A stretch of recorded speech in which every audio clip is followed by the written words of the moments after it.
This episode is brought to you by Delaware Orthopedic Specialists. Dr. Mesa has been with the pod for a couple of years now, and he has provided some incredible insight when it comes to Eagles, Flyers, Sixers, Phillies, and it's only getting better from here.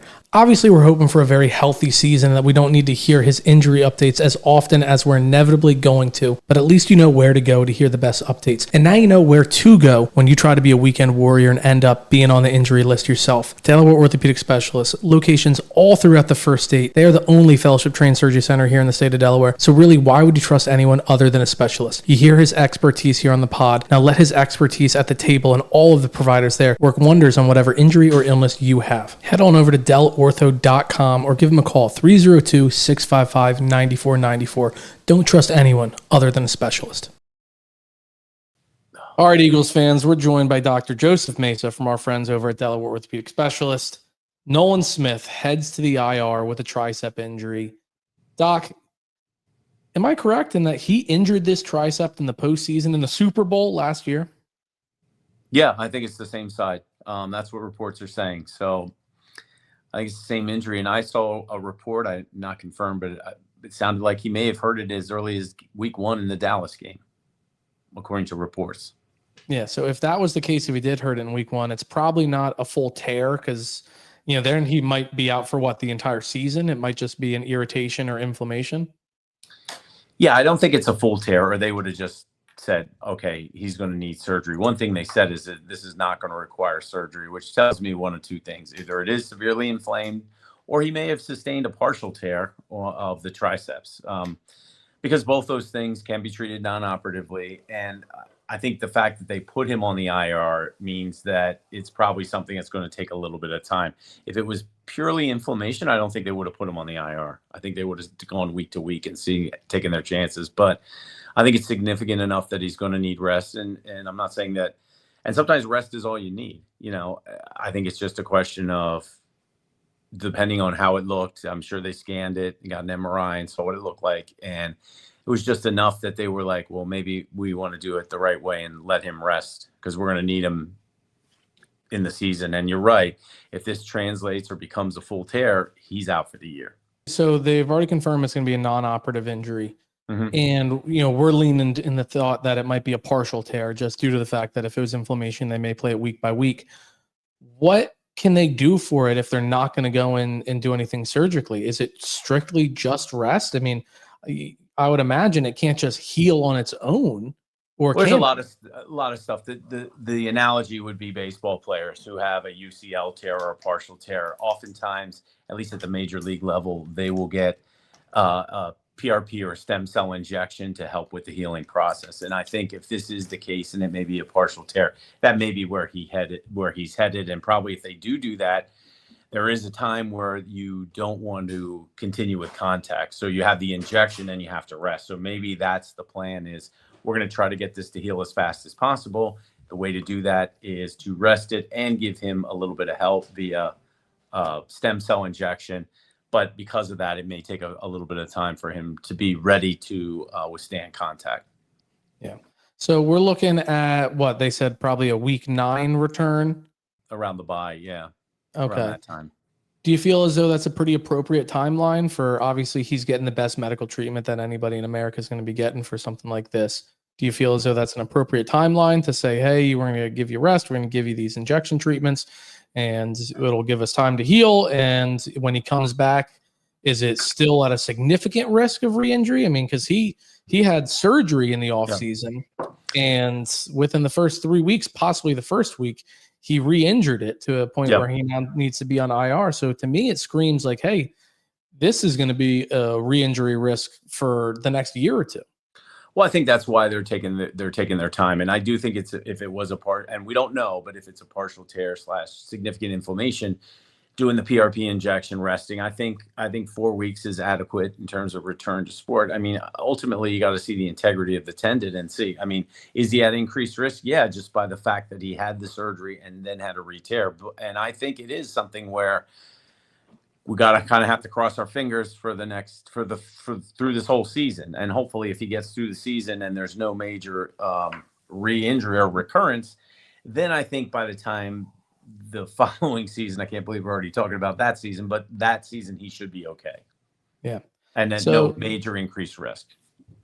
in your medical opinion, let's say, we're all expecting a deep playoff run from this team. Yeah. 9 weeks, maybe they put a brace on it, maybe they do something. I mean, are you confident that he's going to be able to finish out the entire remainder of the season, especially in a position group that's as pretty shallow as this one? Yeah. I mean, first of all, he's been playing with a brace. I mean, so he has done that, and I think obviously he'll continue with that. I think I brought this up before, but you watched JJ Watt. He had a brace on his elbow forever. Gronkowski had one. They had slightly different injuries, but I think it's going to be protected. I think there's no way he's playing a game this season without that brace on his elbow. And yeah, I mean, it isn't ideal. It is a lot of stress. He's a very active, violent player. So that's why it's a little concerning that first game in, reportedly, he re-injured it. And sometimes, again, even though he had it done in, let's just say for argument's sake, February, it's only been 7 months, and that should be an adequate time. But, realistically, the full healing process can take up to a year. So my opinion is I think he had something substantial enough to warrant getting on the IR this quickly. And maybe they did say, maybe it was bad inflammation. They saw it. Well, let's try to have a go of it. Maybe try in Kansas City, try in against the Rams, and he just couldn't do it. So they're like, okay, maybe we should just shut it down. And the best case scenario, in my opinion, is that's what happened. Inflammation without structural damage. And if that's the case, I think in a month he'd be back to hopefully his normal self with regards to that elbow. Yeah, he played 85% week 1. Mm-hmm. He played 73% week 2. Mm-hmm. I guarantee it's down 70. So somewhat. And it's interesting now. You kind of, the acquiring of Zadarius Smith makes a little bit more sense now. Well, let me pose the question. Right. So, Doc, looking at the first 3 weeks, he started at 85% snap count week 1, 73 week 2, 70 week 3. Not a massive drop off, but you obviously see him taking a little bit less snaps each week that he's gone.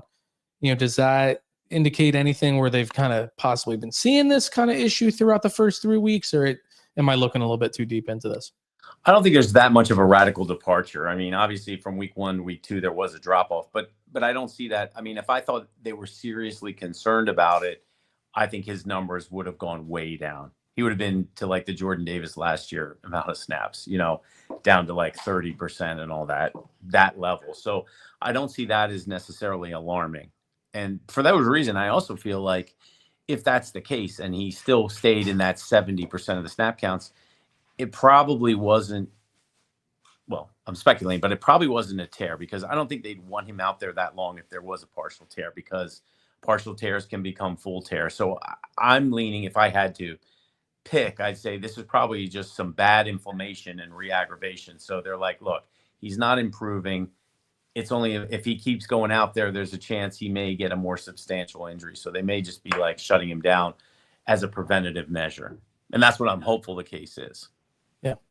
And then, Doc, you're saying off air that this might kind of lend a little bit to why they so aggressively went after Zadarius Smith. Yeah, I think they had. I mean, if the reports are true and he had an injury in Dallas, it's very interesting that they picked up Zadarius Smith right after the Dallas game, because they were anticipating the possibility that this may be more than they think. And it turns out it is, in terms of him having to sit out for a period. So kudos to Howie for fishing early and getting at least somebody that can kind of fill in some of the snaps. So now when he does make his return in week 9, should he be able to go right back to that 70 to 80% snap count? Or is it going to be similar to what we hear in baseball with the arm injuries that, we're going to limit it. He's on a pitch count. We're going to get him out there and slowly warm him back up. What do you expect? Personally, I would do that. I would go out there and see. I mean, in any sport, you kind of like, all right, we're like basketball. We control your minutes per quarter. We should control his snap to get back out there just to see how he feels. He's going to be raring to go. He's a gamer too. He likes to play, but you want to make sure that you don't overdo it right out of the chute, because there's no point sitting him down for a month, having him play, a series or two in a game and then re-aggravate it. So I think they're going to gently reintroduce him to the rotation. Excellent. Well, Doc, I really appreciate it. I fully expect that we're going to be doing a couple of updates on this as he nears Yep. return to play, and then when he does return and seeing how he does there. Lastly, when he does return, if he goes through 2 games, let's say, and we don't see or hear about any kind of significant setback or flare up, should he be then pretty good? Like, is it usually if there was going to be any kind of flare up or setback, it would be an immediate return to play? Or is this something where, we're playing with a live grenade here that could go off anytime the remainder of the season? Well, I think the more he plays, the safer it is, in the sense that, if he gets through those first couple games with no major setbacks, I think that's a very good prognostic sign. And then I think you can progress from there. So I'm hopeful if he can. It's kind of like if you get that motor running and you get it going, then hopefully you'll continue to be without inflammation. Excellent. Well, Doc, I really appreciate it. I mean, you're just a testament to your knowledge there and all of the wonderful knowledge that you can get over at Delaware Orthopedic Specialists. Give them a call, 302-655-9494, or visit delortho.com. Really appreciate the time, Doc. Oh, anytime. Go Birds. Go Birds.